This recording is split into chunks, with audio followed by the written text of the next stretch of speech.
क्या होता है जब एक साधारण किसान अपनी जमीन के लिए न्याय की लड़ाई लड़ता है? इस कहानी में हम देखेंगे कैसे जमीन विवाद और धोखाधड़ी के बीच एक बुजुर्ग किसान न्याय की उम्मीद में संघर्ष करता है।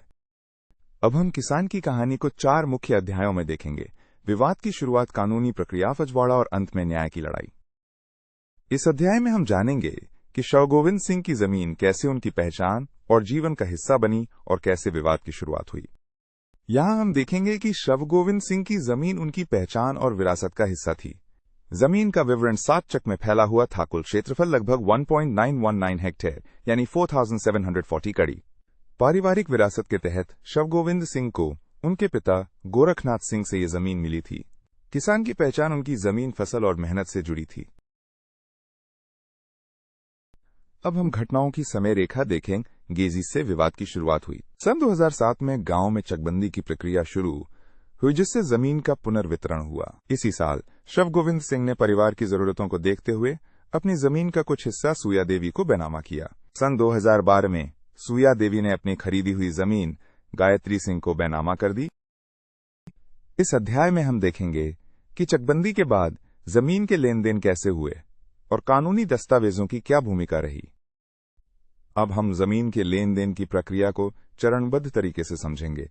चकबंदी शुरू होने पर गांव में जमीन का पुनर्वितरण हुआ। शवगोविंद सिंह ने परिवार की जरूरतों के लिए जमीन का बैनामा किया। लेन देन कागजी प्रक्रिया के तहत कानूनी दस्तावेजों के माध्यम से हुआ। सुया देवी ने अपनी खरीदी हुई जमीन गायत्री सिंह को बैनामा कर दी।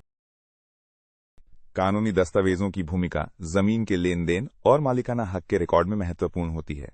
बैनामा जमीन के लेन देन का कानूनी प्रमाण होता है। फसली खतौनी जमीन के मालिकाना हक का रिकॉर्ड है। उड़न खतौनी वर्तमान रिकॉर्ड में बदलाव दर्शाती है। इस अध्याय में हम देखेंगे कि कैसे विभागीय गलती और फजवाड़ा ने विवाद को और बढ़ा दिया। फजवाड़ा के मुख्य कारणों में आदेश में ओवरराइटिंग, गणतर विभाग की गलती और उड़न खतौनी में बदलाव शामिल हैं। आदेश में ओवरराइटिंग के कारण कागजों में गलत कड़ी दर्ज की गई। गणतर विभाग की गलती से फसली खतौनी में गलत नाम दर्ज हो गया। उड़न खतौनी में बदलाव के कारण 7 चक से शवगोविंद सिंह का नाम पूरी तरह हटा दिया गया। अब हम देखेंगे कि विभागीय गलती और फजवाड़ा के कारण जमीन विवाद में क्या परिणाम हुए। आदेश में ओवरराइटिंग के कारण गलत कड़ी दर्ज की गई। गणतर विभाग की गलती से फसली खतौनी में गलत नाम दर्ज हुआ।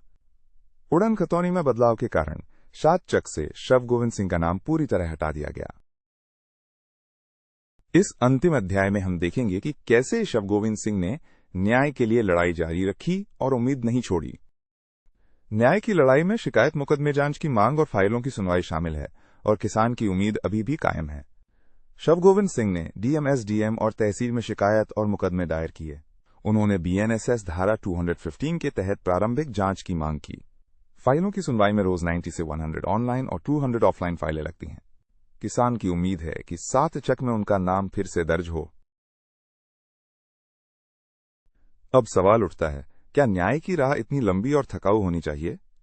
इस सवाल के जवाब में हम देख सकते हैं कि एक साधारण किसान को अपने हक के लिए कितनी कठिनाइयों का सामना करना पड़ता है। ये सवाल न सिर्फ इस कहानी का बल्कि पूरे समाज का है।